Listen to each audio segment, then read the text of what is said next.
अशोक चव्हाण काँग्रेस सोडून गेल्यानं पक्षाचं नुकसान झाल्याची कबुली काँग्रेस नेते अमित देशमुख यांनी दिली। मात्र सामान्य कार्यकर्ता अजूनही काँग्रेसमध्येच आहे असं देखील ते म्हटले।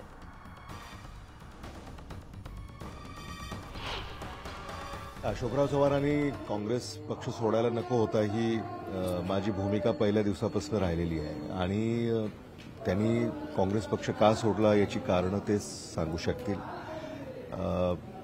ते गेल्यामुळे काँग्रेसचं नुकसान झालंय का तर ते झालंय हे मान्य करावं लागेल, कारण पिढ्यानपिढ्या ते काँग्रेस सोबत राहिलेले आहेत। पण हे सत्य आहे, आज ते काँग्रेसबरोबर नाही आहेत आणि ही वैचारिक लढाई आहे आणि ती विचारानं लढावी लागते। ती लढाई आम्ही लढतोय। नांदेडबाबत जर तुम्ही विचारलं तर त्यामध्ये मला एवढंच सांगावं लागेल की ते जरी गेले असले तरी सामान्य कार्यकर्ता हा काँग्रेसमध्येच आहे। जे चित्र दिसतंय किंवा जे चित्र दाखवण्यात येत आहे तशी वस्तुस्थिती नाही आहे। विलासराव देशमुख असते तर काँग्रेस पक्षाची एवढी वाताहत झाली नसती, तसंच अनेक कार्यकर्त्यांनी काँग्रेसची साथ सोडली नसती असं मोठं विधान काँग्रेस नेते अमित देशमुख यांनी केलंय। न्यूज 18 लोकमतला अमित देशमुख यांनी ही एक्सक्लुझिव्ह माहिती दिली आहे।